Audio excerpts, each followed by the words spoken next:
Reymer. I am a statewide consulting librarian for the Montana State Library. And you hear my faithful assistant Percy in the background, who likes to share his valuable input on what's going on outside. So hopefully he won't be too disruptive for the recording. But anyway, today we're going to talk about building coalitions and why building coalitions is a good idea, because it makes us stronger together. And we really build coalitions so that we can harvest the product for fundraising, mill levies, library support, that kind of thing. And what we're going to talk about today in the coalition building is the process of planting the seeds of cooperation. So, we want to plant the seeds so we can harvest them later. And as a little thing to watch out for, you'll notice I have a lot of images in here, and they were all generated by artificial intelligence. So beware of some of the interesting things that you may find, and you may even try to guess, which artist I was using as a model for some of these, but I had a lot of fun with that. I think we're used to partnerships in libraries. I think generally we're more used to program partnerships than we are coalition type partnerships. And to kind of look at the difference between the two of them, I think coalitions are really about building community, and program partnerships are kind of like they sound, they're about building a program. So what's the difference here? Well, when we're building community, the partnerships are going to be values-based.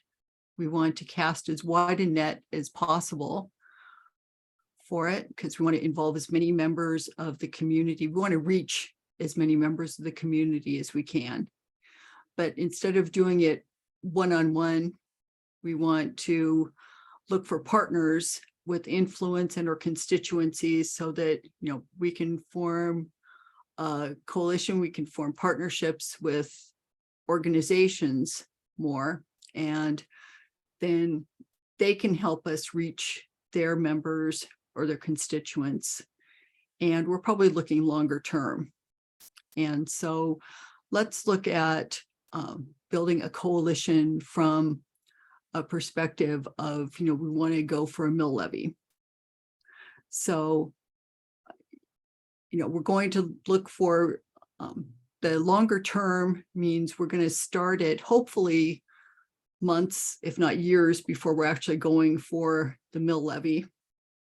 And we're looking for people who are going to see the value in the library and help support us in gaining more funding for the library. So it's a wider scope, and we're looking for longer term participation. A program partnership, we can look at something like summer reading program. So there's a definite purpose involved. And so we may be looking for partners who can help us get prizes, who can provide programs, maybe food for various programs that we're doing. So there's a very narrow focus aimed at specific goals. And the influence isn't so important as long as they can help us meet this goal. We don't really care if the person who's going to come in and do a craft has great connections with the rest of the crafting community. We want them to be able to come in and help us with that particular project. And it can be dissolved as soon as the program is finished. At the end of summer reading, we'll say thank you, invite them to the end party, and we may or may not get in contact with them again next year. But what's important is that we worked through what we wanted to achieve with that particular program. Coalition, we may keep it kind of loosely together even after the mill levy was passed, because for future considerations, just kind of stay in contact, because there may be other issues that will come up that we'll have similar kinds of ideas about. Any questions on that? before we move on.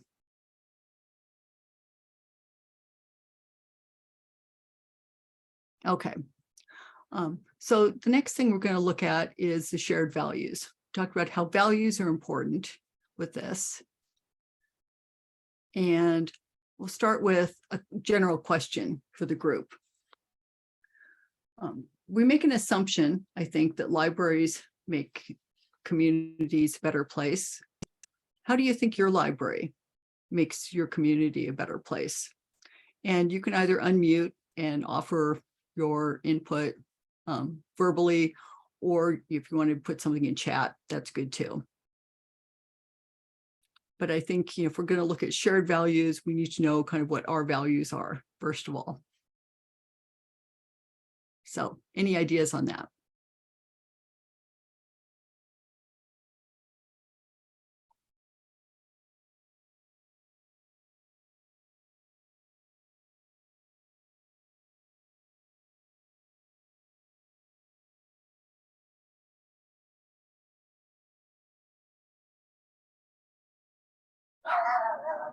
Percy has ideas.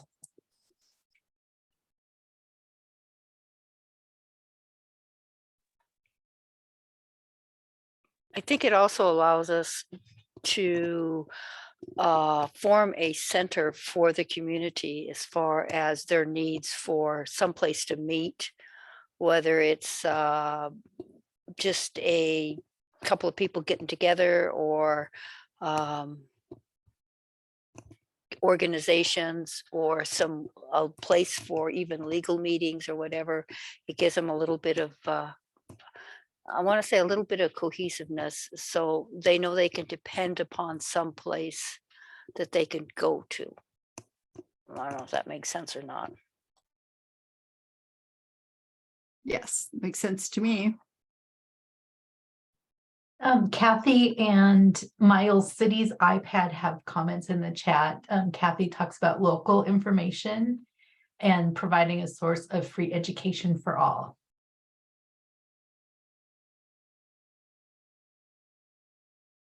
Okay, thank you. I think these are things to think about as you go forward. And so once we get an idea as to what we think about our libraries' involvement in making our communities better, we want to think then about who else in our community has that same kind of dedication. And or what other groups are working to make our community a better place. And some possibilities in here, I think, include small businesses, particularly mom and pop shops, because they're certainly committed to making the community stronger and long lasting. One thing that was brought up in a webinar I attended that I hadn't really thought about a lot, but youth sports. And I think we tend to think of sports as almost rivals in this youth sports, but in many ways, we do have similar kinds of values. We're working at, providing a safe place for kids, at helping them develop skills and social opportunities, worthwhile activities after school. And after school groups will fit into that too. Political leaders. Now, we may have differing opinions sometimes about whether or not our political leaders are trying to make our communities better or worse. But I think most people who go into politics do have the idea that, they do sincerely want to make a difference. We may differ sometimes with, what we think will make a good difference, but I think the ideals, the basic values are the same. Parents groups, of course, social services, healthcare. Now, not all of this may apply to your community, but these are some groups to kind of think about. And I'm now having a cat come to join me. Luna wants to help with this too. So the joys of doing a webinar with able assistants. Now, remember, we're doing coalition building here, not just outreach, not just one-on-ones. So we not only want to look at what are the groups, but we want to try to identify the power centers. And once again, this may be different in your community, and the size of the community may make a difference on this, but if you're trying to reach small businesses, what are organizations that bring together small businesses, that may speak for small businesses? Does your community have a strong chamber of commerce, or do they tend to meet with Kiwanis, or there are other clubs or associations that tend to attract small business owners? Youth sports, are there particular leagues that are strong in your community? Are there soccer leagues? Are there softball leagues? Because what you can do through a league then is, if you're reaching the leadership, then they can get the word out to coaches, who can get the word out to parents, to the kids on the team, from there. Political leaders, you probably want to reach out to political leaders individually, but also look at party committees, central committees, your county committees, and perhaps get in contact with them. After school groups, is there YMCA, Boys and Girls Club, any other kind of organized groups like that? Parents groups, PTA, other parents groups, social services, food bank, crisis center, religious organizations that are strong, basically, groups that have members, healthcare clinics that can reach both their both physicians, nurses, people coming into the clinics. Because the whole point of this is networking. And, but you're kind of networking from the top instead of from the bottom. So what I was thinking of with this, basically with networking, you want to reach one person and then have them reach a couple more, and then have each of them reach a couple more, until pretty much your word has gone out, as far as you can across the community. So I thought, what's a good image for that? Well, I thought about unneutered cats and how they multiply quickly. So think of your networking as orange cats taking over the community. Okay, so back to our shared values on this. What does coalition stand for? This is something that you're going to want to identify and be able to talk about and promote. What's it going to do? Well, a couple of things it will certainly do is increase the library's visibility throughout the community. And one thing to remember is that the library already has a strong brand, and you're just building upon it. Most everybody knows what the library is and what the library is all about. And so you want to promote that. We are just having a great time with stuff today. Oh, wonderful. Yeah. What are you looking for in a coalition partner? Well, someone who's willing to stand with you and convey information to their membership and share information in newsletters, posts, give you opportunities to speak to their members, and enable you to reach a wider audience, and one that you may not be currently reaching. So I think one of the really good benefits of this is that hopefully through this, you'll reach people who aren't even necessarily library users, but maybe library supporters, and may be willing to support you in your efforts. Okay, let us spend a little bit of time in a small group activity at this point. And we want to work a little bit and give me a chance to have things calm down. It would have been nice if we could have done this before somebody came to my door. But talk a bit about, first of all, why do you want to build a coalition? Why are you here today? Is there some kind of a purpose that you have in mind, or just kind of a general interest? Then identify some groups that you think might be good coalition partners in your community, and see if you can come up with some of their power centers.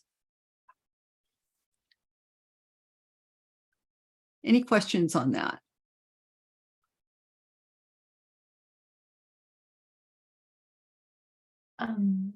Suzanne, would you like me to put everybody into 2 groups or 3 groups? How about 3 groups? Okay. And I think you can probably just do that automatically. Yeah, sounds good. And then just tell me when you would like us to initiate that. And I'm typing the questions into the chat, so you'll have access to those once you go into a breakout room. And then Wonderful. how long would you like everybody I to think be let's chatting? take about 10 minutes Okay, on this. that sounds good. Thanks, Calais. Yeah, I'm ready whenever you are to send everybody into their groups. Great. Go ahead and send away.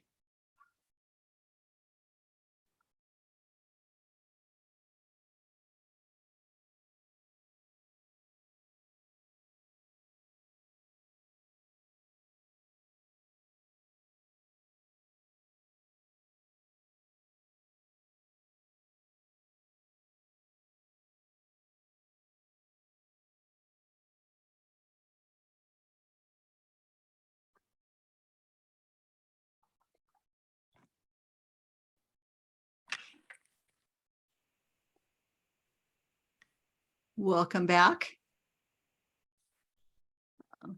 Anyone have anything they want to share from their room?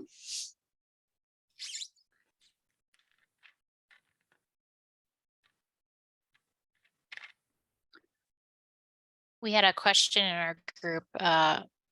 We wanted to hear more about how do we identify power centers? Okay.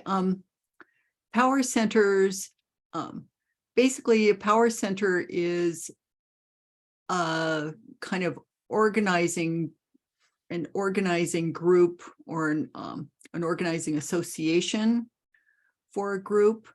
And the kinds of examples I gave are,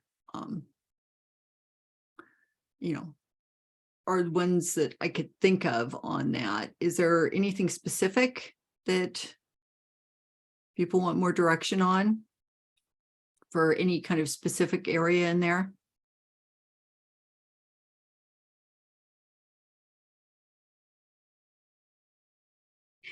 This is Rolane, Suzanne. I just think our group, we just weren't really sure what they meant by a power center. Would be like a foundation at a library be a power center? I'm not sure where they're going with what they mean there. Well, what we're talking about when we're talking about a coalition is, once again, we're looking for like membership organizations that have constituencies. And so a power center would be, any kind of an organization that pulls together some of these groups. And in a really small community, you may not have a whole lot of these. So instead, you may want to look, and I probably should have specified this, you may want to look more at influencers or power people rather than power centers. Look at people as the power centers rather necessarily than an association. In a city like Billings, it's easier for me to identify a lot of these kinds of groups, like the Chamber of Commerce, like Big Sky Economic Development, things like that pull together some of these various kinds of interest groups.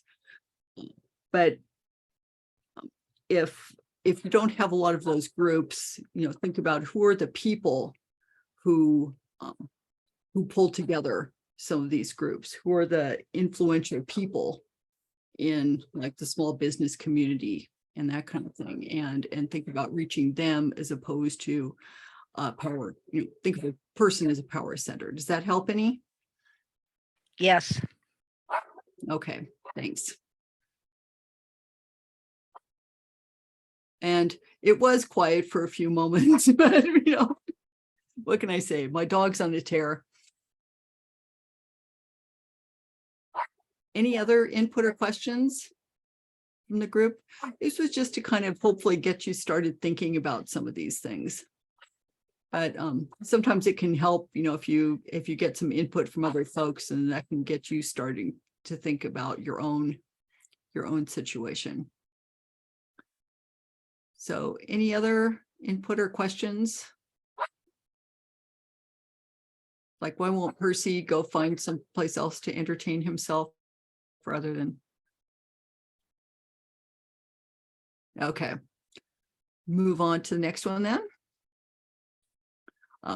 Next comes a fun part, one-on-one contacts.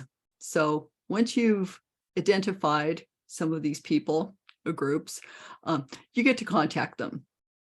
And I chose this kind of version of a librarian in the scream, because I know for some of us, this is probably the worst possible part. It's like, oh my goodness, I'm going to have to go out and talk to people, and I'm going to have to leave the library. But don't worry, it doesn't have to be as terrifying as it may seem. Remember, we're librarians, we do research. So first of all, we can research. If we are talking about an organization, you can do some web research about them. You can look for news stories, look at their web page. If they have a web page, look at social media, kinds of posts they make. If you're talking about a business, you could even, if you're not familiar with them, you can swing by and take a look and kind of see what it's all about, so you can get an idea as to who they are and what they're about. If there's an individual you're contacting, once again, you can do the same kind of online research. You can also research political contributions. There's one for federal, and there's also a Montana one.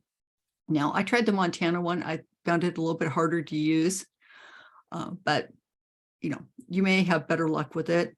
An interesting thing I found about with the federal one was it also kind of shows contributions to some PACs. So you may find donations to local races as more PACs. So you might get more information out of the federal one than you thought you did. And this isn't to eliminate anyone, but you can kind of just get an idea as to maybe some of the causes that they think are important, or some of the things that they support. And then once again, you can ask some of your other connections what you know about it. You're looking for shared values, common interests, experiences. I kind of viewed this as you're kind of viewing like a prospective date. What do you want to know about this person?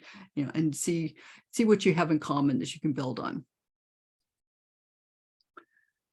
And then what could also be kind of scary, cold calling. To make this less scary, you can script out your conversation.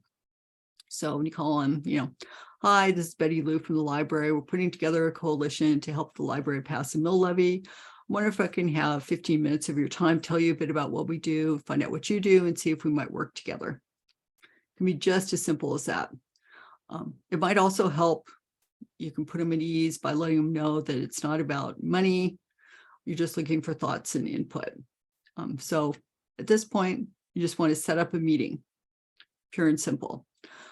You might also ask at this point, or perhaps when you meet in person, who are 3 other people I should talk to? Because remember, this is all about networking. So, and even if they turn you down at this point, you can say, well, who else do you think I should talk to? And I'm sorry, you're busy, you're not interested. Who else do you think might be helpful? And get some more names and work out with that. Also keep in mind, what can you do that would help them? This can be part of your research too. After you've thought a little bit about what their needs might be, how can the library help them? I wanted to have a little caution on this. Don't exclude people that you view are going to be possible opponents, because I think one of the things you can look at it is opposition research. You can learn what some of the objections may be by talking to them. You don't want to get, when you're having the meeting, you don't want to get into, defensive kinds of things, or, well, why don't you support the library? Why would you possibly not support the library? What's wrong with you? We're great. But instead, phrase something like, well, what would make you change your mind? And, you might be surprised some of the answers you get. You might find some common areas that you could work in. And also consider that even in a group that as a whole doesn't support you, you may find individual supporters. So you may go and talk to the Chamber of Commerce and they go, well, this is kind of a tough business time, a lot of inflation. We as a group don't think that, we're going to support any increases in taxes at this point, but, and kind of go, well, okay, that's kind of disappointing. That's not what I wanted to hear, but, thanks for listening to me. But you may have a couple of people approach you afterwards and say, well, I really appreciate what you're doing. My kids have gotten a lot out of the library and stuff. I'd really like to work with you and support you on this. So, you may still get a win out of it. After the 15 minutes is up, and I think during the 15 minutes, one of the things, my initial thought was, okay, I would want to send my extrovert friends to this. It's like, if I got board members who are extroverts, foundation members, go and send them on these meetings. Maybe not. This is actually a listening session. So I think in a way, this is better suited to introverts, because you want to let them know why you think it's important, but really you want to hear from them. So what you're taking away from this is what you're learning from them. And at the end of it, if it's early on and you're just starting to plant the seeds, all you really need as a takeaway is, can we add you to our email list? Can we keep you informed? Maybe next step, can we invite you to a coffee at the library? At some point, you're going to want to bring all the folks together. So that can be the next step. If there's a more pressing concern, you're coming up against a deadline, can we add your company, your organization to our list of supporters and offer them a list of other supporters? And then follow up with a thank you note. I think one of the things to remember is people don't get a lot of handwritten notes these days. So that can be kind of unusual, and that will most likely get their attention. So that's a good way to finish it up and follow up. Any questions on this, on the initial meeting? I think I heard this, and I can't remember if this was phrased by Pam in her session as coffee with the commissioners, or where I heard that, but I kind of like that, coffee with the commissioners, 15 minutes. Suzanne, I was going to say, I really love the idea of the written thank you note, and especially if it's on, stationery that is from the library, that just helps make and remake that connection. Use that branding, use that goodwill around, your library, and so a little investment in thank you cards that are from the Wadsworth Library, or from, whichever library you're from, Phillips County Library. I'm just looking through the list of folks here. Yeah, I think that's a really nice touch. That's a great, and that's getting your brand out in front of them again, as a little reminder, which that doesn't hurt either. Okay, so the next step, you want to get folks together, and my suggestion could be coffee at the library. It could be actually anything. I'd probably say steer away from wine at the library or anything alcoholic at this point, because you want this to be a fairly brief businessy kind of thing. And so coffee is a good way of that, but your discretion. But keep it simple, keep it brief. That's why coffee, tea, cookies. You might want to have something in there too that isn't necessarily high caloric, high sugar as an alternative. I know, we're really good at putting all that stuff in, but that doesn't necessarily work for everybody. But just some little munchies and something to drink. Can include some quick tours of the library. Now, here's where you might want to bring in your extroverts, because they basically get to talk at this point. And it's not so much to show the library, but yeah, because you may get people who aren't library users and they haven't been in a library for years. But mostly to show them and talk about what you're doing that impacts the community. So you're going to want to show off, the things that you're doing, your meeting spaces, your computer areas, where you have your reading programs for kids, and really play up the values part and how this impacts the community. Then have a brief presentation about your plans for the mill levy, the building project, the library district, whatever it is that, is your kind of ultimate goal on that. Provide a little bit of print online materials for more information. You don't want to give them reams of stuff, maybe a little brochure, a QR code with places they can get more online information. You're trying to kind of whet their appetite for this. And you want to give them some opportunities to get more involved. If there's committees you're trying to fill, like you need fundraising committees, you need outreach committees, whatever kinds of things you need, perhaps you can get people to sign up to join in and just support you more actively. And then once again, follow up with thank yous. So, maybe you're talking an hour tops at this. And, one of the things I liked about coffee at the library is, you can do this in the morning. You can have it be a morning event when people are relatively fresh, and it's just kind of an in and out kind of thing, and a good opportunity for people to, get to see what you're doing and to talk to you and staff. Try to have, your board members there, your foundation, and just to kind of see what you're up to and promote and get ready for next steps. Seeds again. Any questions about this?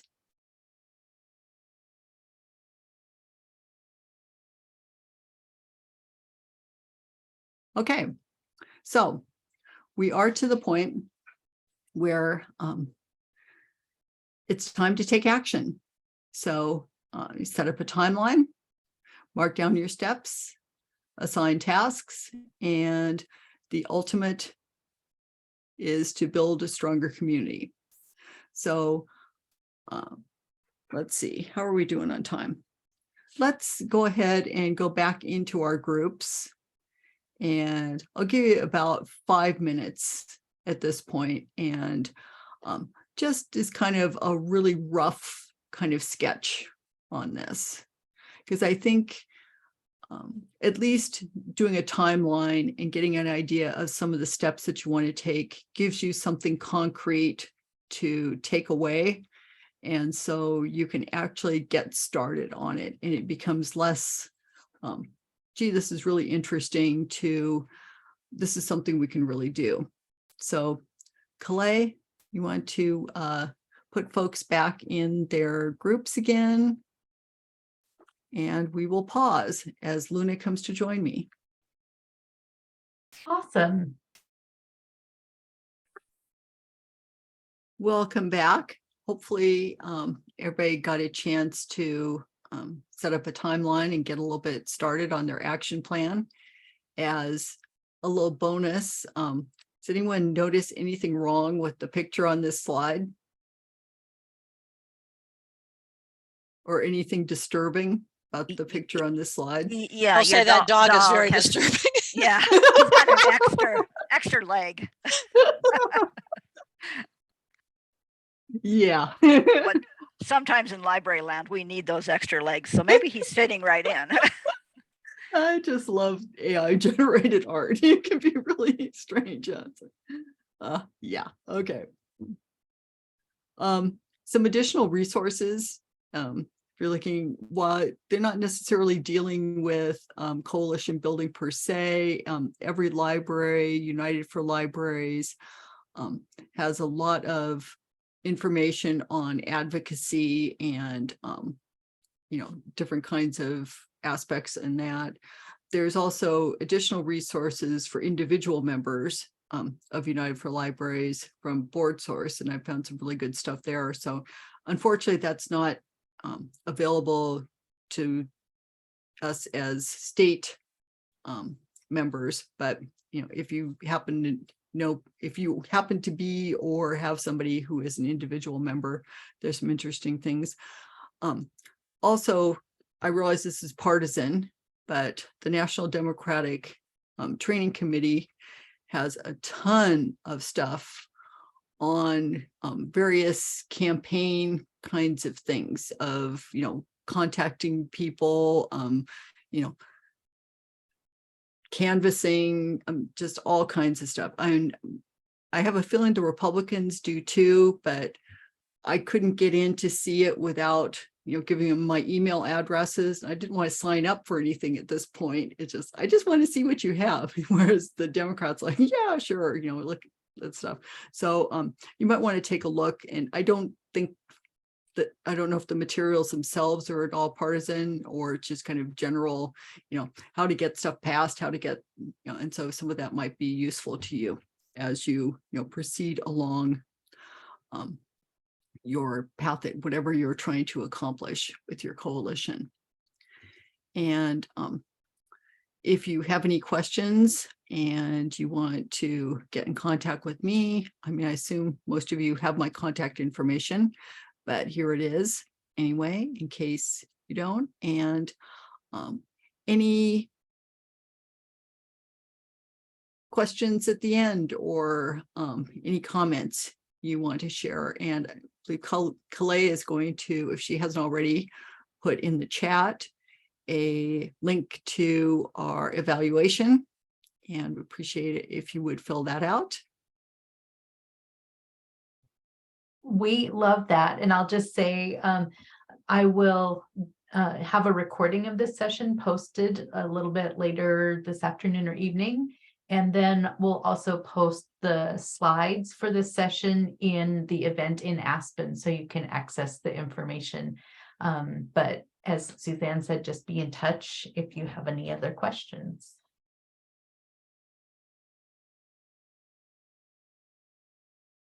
So if no one does, I will go ahead and stop the recording.